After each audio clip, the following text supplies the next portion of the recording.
All right, it's Tom and Matt here, back for another edition of Sold As Is podcast. It's been a little bit of time, huh, It's Matt? been a little while. Yeah, we've unfortunately taken a small little break, but we're back. Yeah, we've had a lot of things happen in the first half of 2024, yeah? Yeah, after 13 years, we've switched companies. Yeah, new brokerage, and now we've got this new buyer-broker agreement coming out less than 30 days. Hmm. And I think that's the topic of today's podcast, you guys, is really kind of diving in deep and understanding what's going to happen come August 17th with this new buyer-broker agreement, yeah? Going to be a big change. I'm really excited to see, number one, how agents react to it. Yeah. I think we're going into a skills-based market, and I 100%. think a lot of agents that weren't able to quite make it through this tough time with interest rates and things like that have kind of maybe fizzled out or maybe getting secondary jobs. Yeah. And number two, I'm excited to see how the consumer, the buyers, are really going to react to this. What are they going to do? How are they reacting? Right. So let's dig into it because I think there's a lot of good stuff in the contract. We have it right here. So Yeah.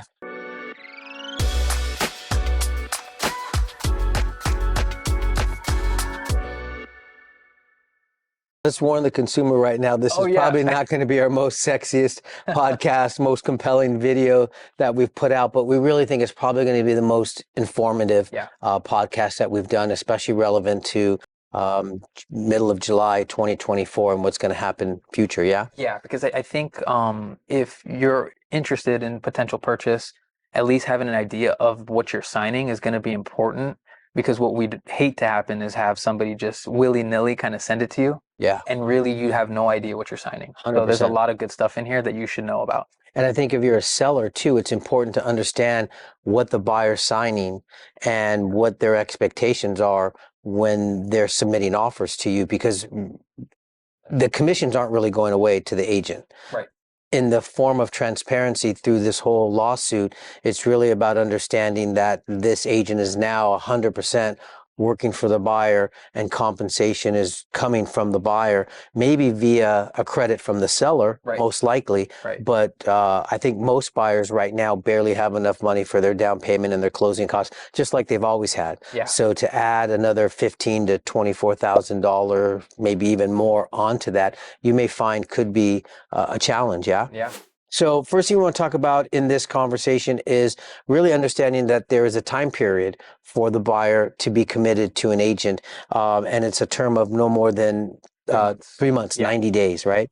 So that's really a good thing to really know that there's a beginning and every contract has to have a beginning and an end, right? So time period, 3 months. 3 months. Also the ability to be exclusive or non-exclusive. Okay, let's talk a little bit about that. Right. Let's talk about a little bit of exclusive. That's just exclusive is just me and you, right? You're the client, I'm the agent. We're just committing to exclusively work with each other. Correct. Non-exclusive is, hey, look, I'll work with you on this particular property. Or properties. Or properties, but I have a non-exclusive with you, so I have the right to be able to go and work with whoever I want. Right. And I really think it's really good for the consumer to understand that, because it also makes the agent have to earn that exclusive agreement. I think is kind of important, because, you know, I can sign a non-exclusive agreement for you for maybe 10 or 15 days and then sit with you and say, hey, after this period, if we're a match and you get that my skill set's good or my value as an agent is good with my team and I, then at some point I want you to go exclusive with me. But I think it's good for the consumer to realize that, hey, Matt, I'll sign a non-exclusive with you for maybe 5 or 7 days. And then after, we'll sit back, and if the services you like, and I'm giving you the service, I really would like you to commit with me with an exclusive agreement. Because we are, as agents, giving you all our services and knowledge. So that I think it's fair that they would honor that and sign a contract. But I'm really glad to see this exclusive and non-exclusive agreement in there, because I think it puts the agents in a position to have to earn that business and not just easily get a client to sign a buyer broker agreement and think, I got you. I'm going to go watch football. You go out and look at properties and let me know of the ones you like. Yeah. And that's traditionally kind of how I've always viewed buyer broker agreements. Right. You know, in all my 30 years of selling real estate, Matt, I have never had one buyer broker agreement signed. You don't have any trust issues. Well, it's not that I had trust issues. It's just I've always felt that my value as an agent, my knowledge of the market, my reputation as an agent, my ability to kind of negotiate contracts, it speaks for itself. And I think when you find a good agent, you'll see that within the first 7 to 10 days of interacting with them, and signing an exclusive contract after that should be not a problem. Yeah, You I know, agree. so that. I agree. So exclusive, non-exclusive, what else? Big thing is also talking about the type of properties that you're committing to in that agreement. Okay, Um, that's actually really, really huge because if you aren't looking at it, or maybe you have someone send it, they could just go really generic and just yeah, add LA County, the San Bernardino, and any other county that's surrounding us, yeah. and kind of blanket you into Yeah. this one agreement. Yeah, from San Diego to San Right, Francisco, you're mine, you right. know. But it not only in location, but it also ties you down to single family, condos, multi-res, apartment buildings. So you might need a commercial broker because you're looking at something else. And this gives you the right to make an exclusive agreement for single family and townhomes. And then you might need an exclusive for somebody who's looking for a 7-unit building. So Oh, I I, see. I think it's really good that's in there as well. That's okay. That's Yep. really cool. So you can itemize the specific area or the specific property type. So that's really good Sure. to know. Sure, absolutely. The next thing in this agreement also talks about the buyer letting the agent know, are there any other properties prior Mm, to this agreement that you might have shown or seen with another agent and might be excluded? So as a consumer, I want you guys to make sure you're aware that if you've been with another agent and maybe you've been non-exclusive, you want to let the new agent know of these properties that you've seen with this other agent, so yeah. that there's no gray area of that other agent coming back and saying, well, I wanted to write that offer with Tom, Mhm. and now Matt's upset because he showed it to me, Right. prior. So Yeah. I think that's really important that agents really kind of dive in and look at that, right? Okay. Good to know. Yep. The next thing I have here is kind of understanding the compensation, right? So we're going to sign this agreement for a time period, and we're also going to put a commission amount in there, 2.5, maybe even 3%, right? Why is it important that they understand that the reason why we put 2.5 or maybe even 3% on there? Well, the reason that's a good question. We want to be able, in the event that the seller is offering, let's just say 3%. If we say, hey, look, we'll do it at 2, I'm not allowed to collect the full 3. I can only collect the 2. Correct. So it's really just about us being able to say, hey, look, 3 is typically the going rate for our fees. Right. So if I can go ahead and secure that and the seller's offering that, I would like to be able to take that and not leave any money on the table. Correct. So that's essentially why we'll probably put 2.5 or 3%. Right. So just to kind of recap, Yeah. it's setting the maximum amount so that in the event I take you to show you a property, and let's say I agree to do it at 2%, and I find out the listing agent or the seller's offering 3% because my contract with you only says 2. Yep. I'm leaving a percent on the table. Yes. Right. And I still might be able to do it for 2 and maybe take that 1% and offer it to you as a credit for closing costs. Right. But Right. by not putting 3% in this contract, I can't took do away that. I took away that obligation. So don't be afraid as the buyer when you see an agreement in here that says 3% or 2.5%. Yes, it does contractually obligate you for that, but it's all negotiable, and we're really doing that because we don't know what the sellers are going to be offering in commissions. Because come August 17th, that whole MLS line item goes away, Mhm. where today, middle of July, we could log in the MLS and see, oh, this property on ABC Street's offering 2.5%. This property on C Street's offering 3%. Yeah. That all goes away come August 17th, right? And we're not necessarily here to hold you to these contracts like, hey, you're gonna owe me 3% or 3.5 or whatever. Like, we want to help you guys get into your dream home. We want to make the process as easy as possible. So if there's a way we can work it out with our broker and us, like we'll find a way to make it happen for you guys. Yeah. At So, the end of the day, at least our team is Yeah. committed to really helping you make home ownership a reality for Yeah. you. And if it means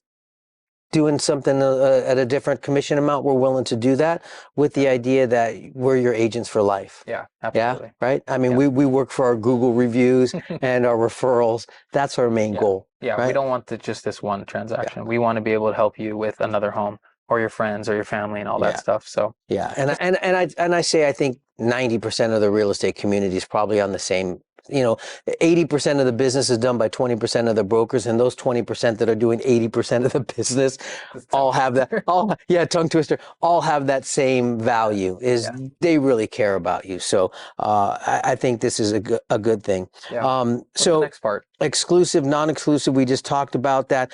About the cancellation for a non-exclusive. A Oh, the non-exclusive. continued right? Okay. Well, yeah, not only the continued right, but when you cancel on a non-exclusive, it's canceled that day, Right. unless there's a period agreed upon extending from that. So, hey, I canceled today. We shake hands. We part as friends. Yeah. You're free to go and sign with another agent, or you're free to go work with another agent. And an exclusive, we can cancel the agreement today, but you're really locked in with me for 30 days. Right. And that's contractually pre-printed. It's not something that the agent's putting in there. Right. But the extension is something that you talk about, yeah? Right. Yeah. So, I mean, I'm looking at it. So it says 180 days. So from my understanding let's just say August 1st, you say, hey, Matt, I don't want to work with you anymore. Yeah. According to the contract, depending on what days, there's 180 here. From my understanding, it means that once that happens, there's still a 180-day, I guess we can say, cool down period for the properties that we've seen, that if you decided to cancel, go out and purchase that house with another broker. Right? I'm still technically entitled to the commissions on that property that you purchased. Correct. Because of this. So I think that's something really important for the consumer to understand and take a look at that before signing as well. Right. Now, we just put 180 days. It could be 60 days. Yeah. It could be 90 days. But when you're signing this broker agreement, make sure you're looking at that line item to see how many extra days is that agent going to commit you or hold you to being your agent on those properties that he's seen, right? The agent's also required, I think, within 5 days of the cancellation to itemize you a list of the properties that you guys have seen, saying, hey, look, here's the homes that we've seen. Just so you know, we have a 180-day cool down period is what I'll call it. Right. If you decide to move on these, please let me know. Right. 100%. Yeah. Good stuff, Matt. I like this box that it has here that says that the buyer does or does not have the sufficient funds to pay for the broker agreement. That's actually a huge one. Let's talk a little bit, because I could imagine most buyers or most clients looking to buy may not have an extra, 10 to 18, maybe $25,000, depending on your price point, to pay for broker's commissions. Right. And this states it right up front to that agent and the buyer that, hey, I want to do this agreement with you, but I don't have that money. Right. So we as a team are going to have to figure out how we get that compensation for the services rendered to the buyer from us representing them. And I think that kind of says a lot to them, to let them know that now as an agent, we're going to do our best to work to get the seller to cover that compensation for us, just like we've always done. Really, nothing's changed. The seller's still going to offer that compensation. It's just through transparency now. It's being, hey, this is to pay your agent, right? And we're still going to work to do that. So I really like that. It's good that they put that in there. Yeah. What else we got going on here? Compensation payable to the broker and in the involvement of the property. I think it's good because they defined the duties or how an agent, what we can do to justify the commission, right? So if we physically took you to a property, we're entitled to that commission, right? Yeah. If we've showed you a property, obviously, if we've submitted offers for you, right. If we've done market evaluations for you, if you called up and said, hey, what do you think this property's worth? If I ran a comparative market analysis for you and told you that, or maybe sat down and talked loan payments with you, that validates our reason to be there. But what doesn't? What doesn't justify? So pretty much, I guess, hey, Tom, I emailed you a list of properties, you bought it. Yeah. I'm entitled to that. Yeah. That's like the bare minimum as far as what the, doesn't include. Yeah. So I emailed you a list of 30 properties and I didn't show you any of those, but one of those properties that was on that list, you ended up buying with another agent. Haha, I got you. Yeah, no. That doesn't constitute earning the right. So No. there's more than just that. So I think that language in this contract is really, really great. Yeah. And stuff like that. And then it does talk about that if the seller does offer compensation to the agent who's representing you, that is to go towards the fee of this agreement. So an agent can't come to you later and say, oh, well, that was for something that I did with him, that you still owe me your money. No, Right. any money given from the seller through this transaction is going to go towards the credit of that closing fee, right? Yeah. So just kind of a little bit off topic, what happens if we sign a 2.5 agreement and then the seller only offers 1? That's a good question. I think there's a couple options. Right. We can build it into the price. Right. Right? Okay, We can good. build it into the price. What else? That's where Well, my head went. well, I mean, yeah, maybe we bump up the price to cover that. Yeah. Or maybe the seller is going to have to, buyer's going to have to come in with the difference. Mhm. Or maybe as a brokerage, we just do a solid and waive it. Yeah. You know, those are going to be the options that are going to go there. But just know that those are all negotiable tools. I don't want you guys to feel scared when you guys sign these agreements, because I think good agents are going to always have your best interest at mind. Yeah. And then what else here? I think it's really important to understand that in the event, because, you know, listen, agents aren't a party to the contract, right? Right. When a buyer and seller enter an agreement, that's between them. Yeah. Right? There's no real agreement from us. Now, this agreement is between me and the buyer. We have an agreement for compensation. Right. In the contract, he passes that on to the seller. Yep. And says, hey, I want you to pay this fee on my behalf.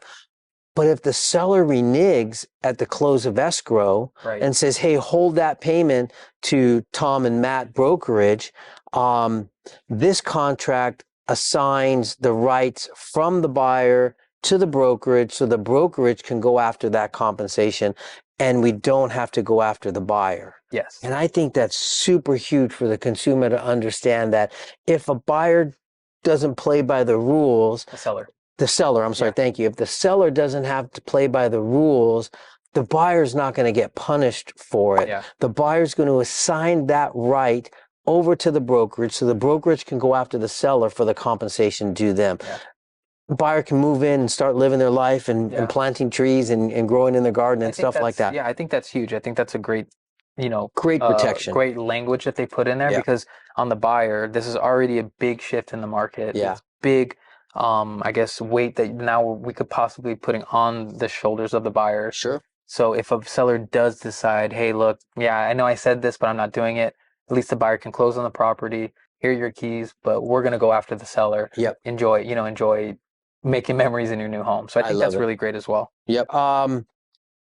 It says here that the buyer should provide all relevant and personal information regarding financial abilities. And I think that's important to understand when you're the consumer and you sign this agreement and the agent starts talking about, hey, let's get you pre-qualified. Hey, it's time to talk to the lender, or hey, let's crunch some numbers. You're contractually agreeing to the agent that you're going to fulfill this promise of the contract that, hey, we're going to work together. Part of that is performing a little bit. bit, and hey, let's wait till we find the right property and then I'll app with a lender. Yeah. I mean, most buyers understand that the more advanced that they dive into that and get that pre-approval started, the better they're going to be when those terms are offered, or when the offers are written, because their terms can be shorter. But I really like how it's in here letting the consumer know that, hey, when you enter this agreement, you're also stating to the agent that you're going to be willing to start the loan process and stuff like that. I think it's within 5 days. Yeah, so that's really good. And if you don't, I mean, that means the agent can terminate the contract and say, hey, you're really not, I don't know how many agents are really going to enforce that, but it is there. Yeah. But it is there. And, well, listen, if I'm working with 8 buyers at a high clip, and I'm giving you everything I got 7 days a week, and you're not going to reciprocate, then maybe we're not a match. And it gives me the right to say, hey, work with I you. want to work with you. I'm willing to stay up on a Saturday night and write offers with you till midnight. But it's not fair that my motivation's stronger than your motivation, you know? So I think it makes an even playing field, especially for agents that are working at a high volume. Very interesting. Right? Yeah. That's my thought on that.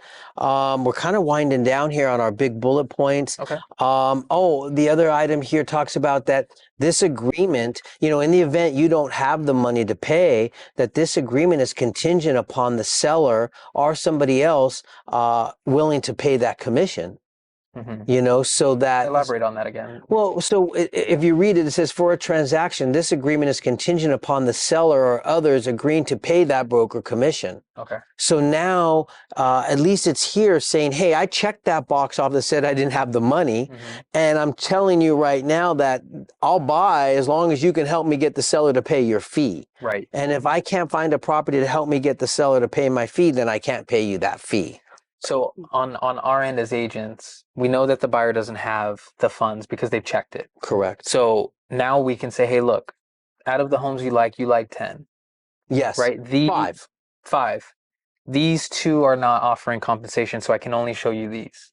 If you want to see these, then you may have to come in and pay something. Right. But I got to give the decision to you. Right. 100%. I'm really glad how you brought that up. Yes. Let's say there's 5 houses that they like, and 2 of them are offering 0 commissions, and these other 3 are. We'll still show you all 5 because we've got that fiduciary obligation. But just know on these other, you may say, Tom, only show me the ones that are offering me commissions because I don't have the money. Why do I want to get all excited about these other 2 homes when I know the seller? And this goes back to sellers. Right. You could be hurting yourself.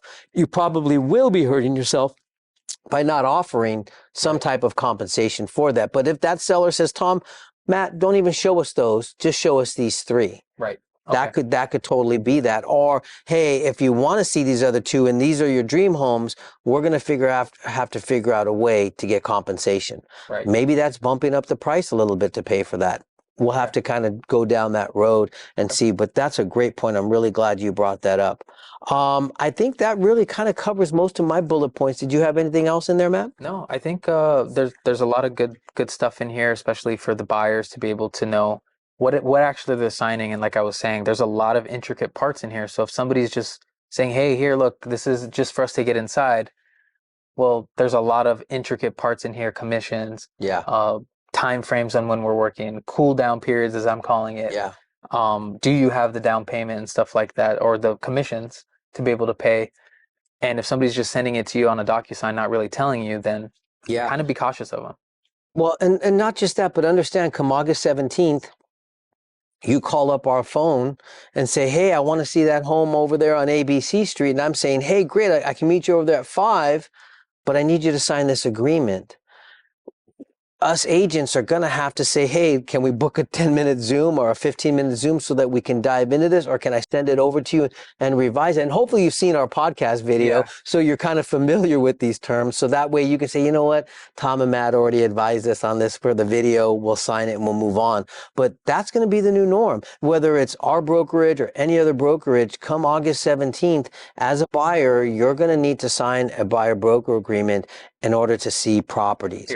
Period. And I think for the most part, it'll probably be a non-exclusive. Yeah. You know, I think it's important to work with somebody to have a buyer broker agreement signed, because I'm under the impression, and it's always been this way, where buyers think that they're going to get a better deal working with the seller. And try and bypass these. Yeah. And I'm yet to see a divorced married couple have one divorce attorney distribute all the assets. Right. They each have one divorce attorney. Why? Well, obviously they want to protect their own interests. They want somebody fighting for them to get them the best terms in their separation. So I think that there's going to be a very clear distinction. I think this is really highlighting that you really should have somebody in your corner backing you, because the listing agent has already signed an agreement with the seller, agreeing to get them the best terms, the best conditions with the highest price, and have to pay the less fees. Yeah. Why would you hire them why would you think going why would you think going working with them would be in your best benefit? That, yeah, he just signed a fiduciary obligation to get the seller the best rate, the best terms, and now you're expecting him to go out and look for you. Yeah. You know, what do they say? Like when I got to serve two masters, the myself. only winner is going to be me. Yeah. You know, so yeah, definitely do that. And one last thing to point out in that contract, it does say that if you do go to the seller's agent, the listing agent directly, and he has got compensation agreed for him as a listing agent, that doesn't include you. So Yeah. that listing agent's still going to look and say, hey, that money that I got from the sellers for me as a listing agent, what are you going to offer me as a compensation for representing you? Yeah. And historically, when that's happened in the past, when buyers have come directly to me, I've brought somebody else on my team to say, hey, you take care of that buyer, Christian, you take care of that buyer, Erica, and you negotiate against me. Hey, and good luck. Right. You know, right. good luck. Good luck. I hope you do well. Right. Because at the end of the day, that seller's hired me to get him the best price with the shortest terms, with limited contingencies. And then this buyer is going to want the lowest price with the longest contingencies. So we've got to find that middle ground. And I think that that's really important. I'm really glad that you brought that up. So listen, if any of this information resonates with you and you want to dive even more in depth with that, reach out to our team. We're always going to be here to help you. We look forward to kind of being in the trenches with you after August 17th, right? Yeah, definitely. And click our link below. Make sure you subscribe, get notifications for our future podcasts. And we'll talk to you guys in the next one. Yeah. Yeah. See you guys in the next one.